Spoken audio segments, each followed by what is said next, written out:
Woodson made it simple, a devastating argument. He said the greatest danger to Black people was not racism alone, but education that trained Black people to think in ways that benefited others at their own expense. This is the Publisher's Desk with Damon K. Jones, brought to you by Black Westchester Magazine.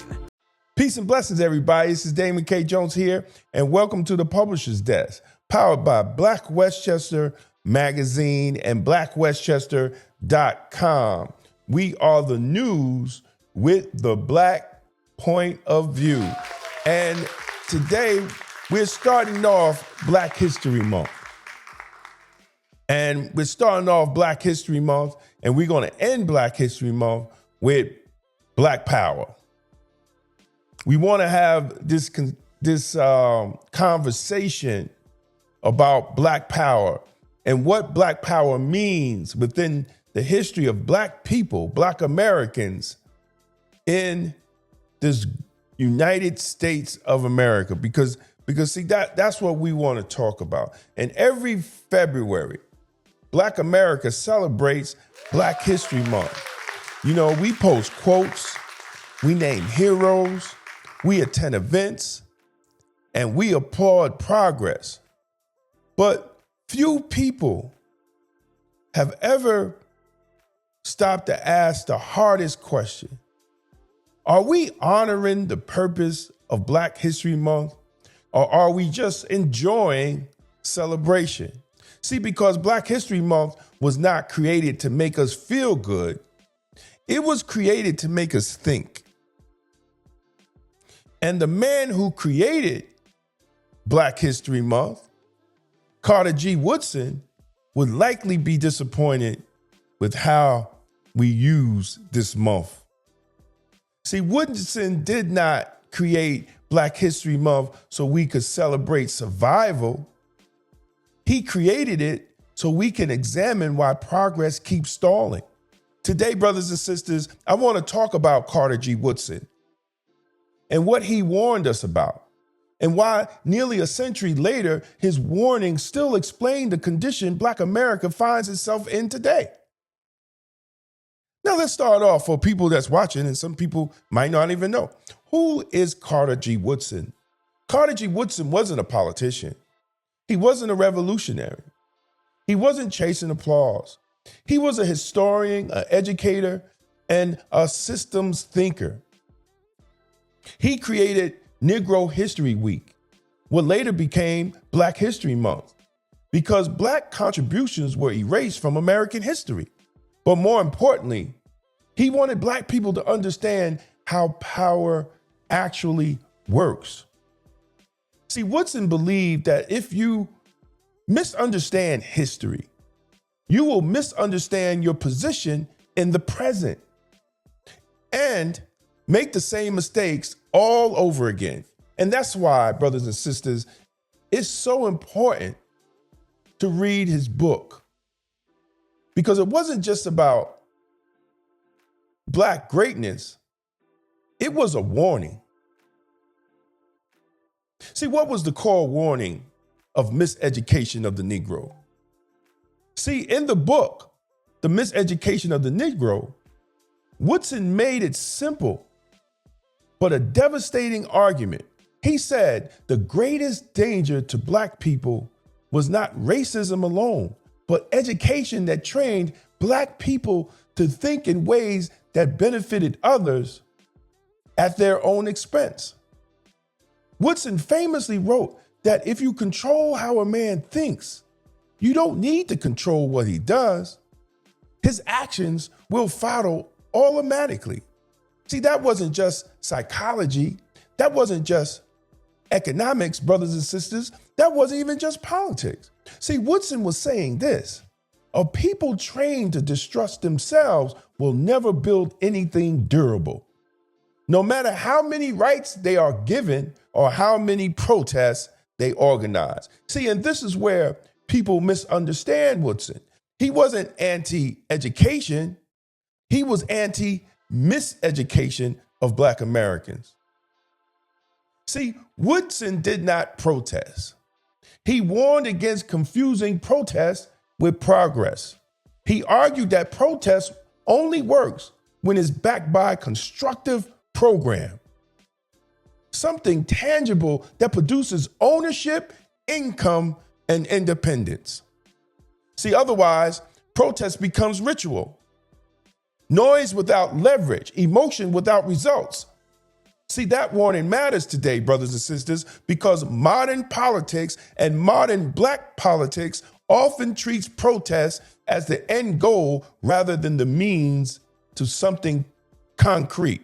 See, Woodson understood something we keep forgetting right here in 2026. You cannot chant your way into ownership. You cannot march your way into economic independence. And you cannot vote your way out of dependency without leverage. And he also understood the difference with liberalism and paternalism. Now, here's where Woodson becomes uncomfortable for many of you black folks in 2026. He warned against liberal paternalism long before we even used that language in the black community. He rejected systems where black advancement were managed by others, whether it was through beneficial white folks funding projects and reform or administration, rather than we building it from within. As we see today, he was against programs given to black folks instead of ownership. He was against representation was offered instead of control. He was against sympathy instead of capital. See, Woodson believed that benevolence without accountability creates dependency, not dignity. And that's what black people are today. We are dependent. And if you're wondering why so many modern policies expand bureaucracy while black wealth remains stagnant, Woodson already explained the outcome. See, at the same time, Woodson directly addressed the growing attraction of socialism and communism among educated black elites of his era.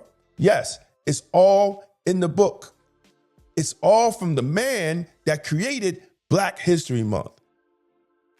And many black people will celebrate this whole month and never talk about Carter G. Woodson's book, The Miseducation of the Negro, but we would like to celebrate Black History Month. See, Carter G. Woodson understood those ideals appealed to the elite blacks. See, many educated black Americans were being taught that capitalism had no place for them.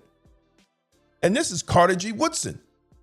See, he said that they were taught that ownership was impossible and that the only solution was to tear the entire system down. See, Woodson didn't dismiss the frustration.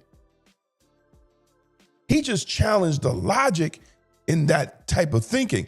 He warned that waiting for these type of revolutions was fatal. See, because revolutions take time. And people still have to eat. They still have to work.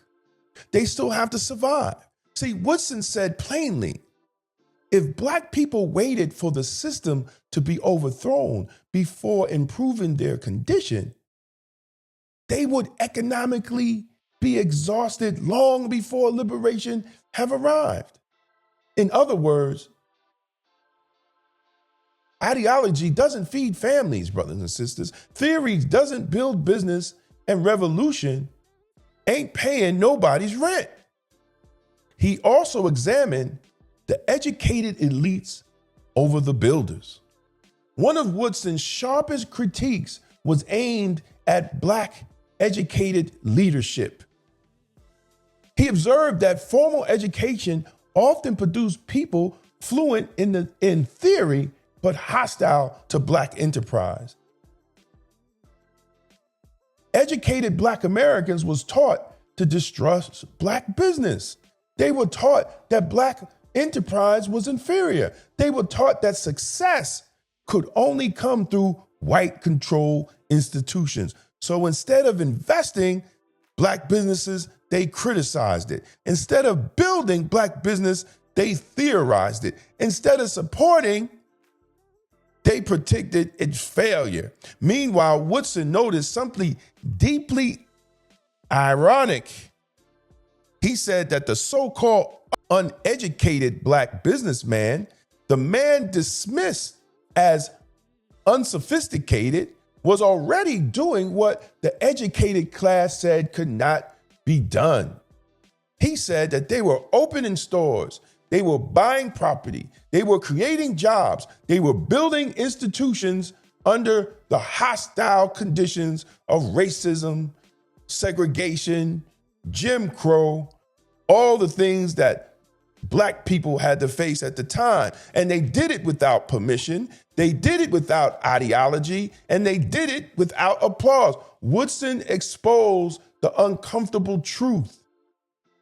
Black business often fail not because of incompetence, but because they were starved of support by their own educated class.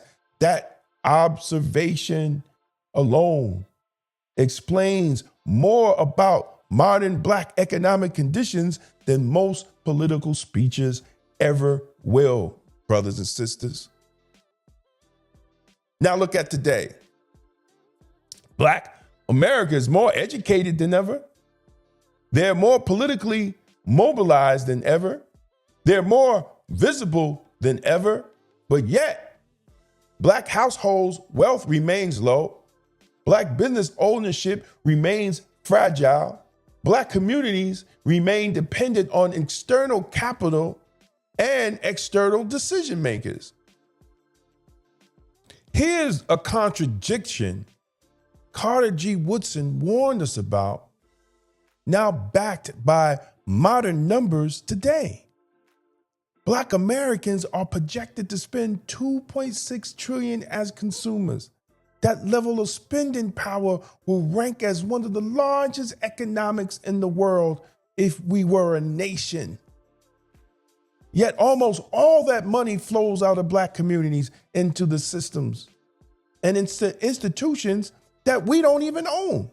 There is no other so-called oppressed people spending $2.6 trillion on this planet Earth with outsiders and often with their own oppressors while remaining economically dependent on the same people we call our oppressors. No other group confuses consumption with power at that scale as we do today. Let me explain something to you. And you wonder why Black communities are starving throughout the nation. And you say, oh, yes, they are. The Black dollar in a Black community only circulates for 6 hours. The Jewish dollar circulates for 20 plus days. The Asian dollar circulates from 28 to 30 days. And the white dollar circulates 17 days. Our Black dollar, our 2.6 trillion spending power, only stays in our community for 6 hours. Carter G. Woodson warned us about this. He also warned that Black people trained to admire what they do not own will always enrich those who control them. He warned that education without economic direction will turn Black Americans into expert consumers instead of owners. He warned that political mobilization without economic leverage will produce symbolism, not sovereignty. And that is exactly what we see today for Black people. And let me tell you something. This is not about hating white people. If you're a white person and you're watching this is not about hating you.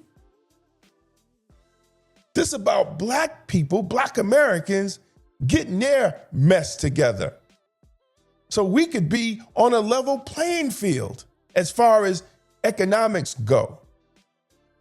See, political loyalty, you say, well, you had a black president. Political loyalty has produced representation. Yes, we did. But it also produced rhetoric. It just produced a moral language and emotional victories. See, it hasn't produced leverage for Black America to control their outcomes like every other ethnic group does. See, that outcome is not mysterious, right? Because every ethnic group wants to produce outcomes for their community. It is a predictable result that Woodson described when ideology replaces economics. Education is divorced from ownership, and spending power is mistaken for economic power. And as I close, brothers and sisters, on the first week of Black History Month, Carter G. Woodson, the great man that created Black History Month, he did not create it so we could celebrate progress we have not secured. He created it so we would stop, reflect, and correct course. See, if Black History Month have become a celebration without reflection, then we are honoring the calendar but ignoring Carter G. Woodson's lesson. Woodson warned us about miseducation. He warned us about liberal management of our affairs and our agenda. He warned us about revolution delay. He also warned us about educated elites who criticize builders instead of becoming them. Nearly a century later, brothers and sisters, the outcomes in the Black community speaks for themselves. The question is no longer whether Woodson was right. The question is whether we are finally willing to listen and pay attention. That's why I'm talking about these books, because it seems like a lot of y'all Negroes call these names but don't read their books. Because if you did, we wouldn't even be having these political discussions that we're having today. If you read the book of Carter G. Woodson, Miseducation of the Negro, we wouldn't have this conversation. We wouldn't be talking about this nonsense that they're talking about. We wouldn't be wanting all type of free stuff. We want to learn, how do we open up businesses? And we sitting here acting like this white man fight is our fight. It's not our fight. It's rich white liberals against rich white whatever. It ain't our fight. And when you listen to people saying they're coming for us for what? You don't get rid of your largest consumer. That's not good business. That's not good business at all. And if we listen to Carter G. Woodson, we wouldn't be talking about this. So thanks for listening. This is Black History Month for Black Power. I'm going to be dropping some jewels because I really think a lot of these podcasters, these new social media leaders,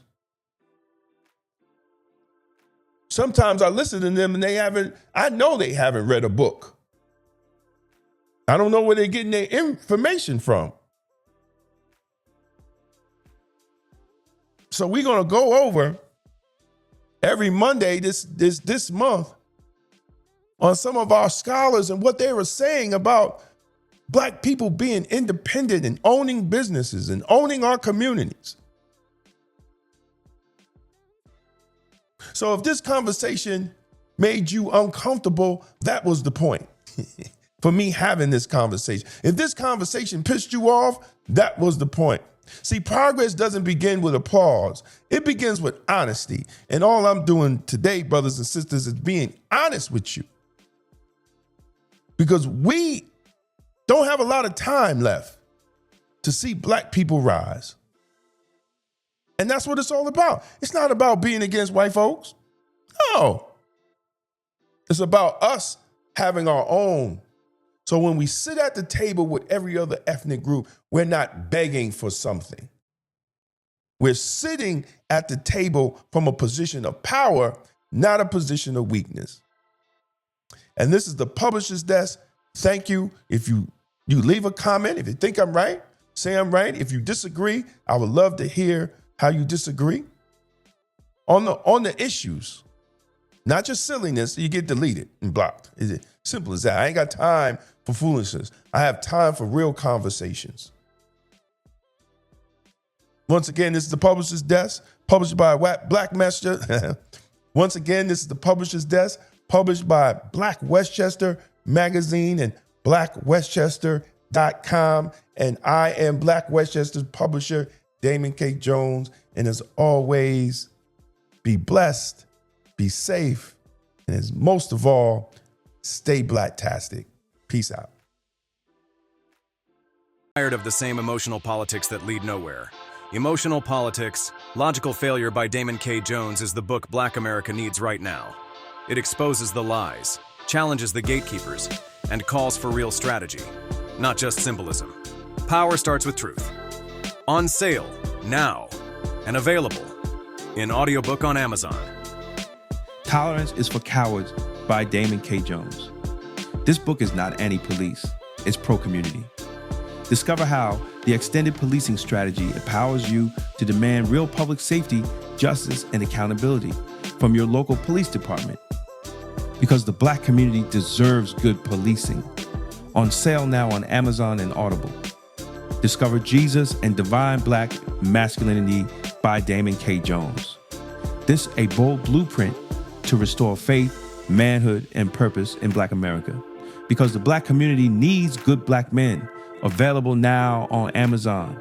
If you found this video informative, don't forget to like and share it with others who need to hear the truth. And for exclusive content and behind-the-scenes access, join the Black Westchester Magazine YouTube membership club today. Your support helps us keep independent Black media strong. Support independent Black media with style. Rock Black Westchester merch and represent the news with the Black point of view. Every purchase helps us speak truth to power.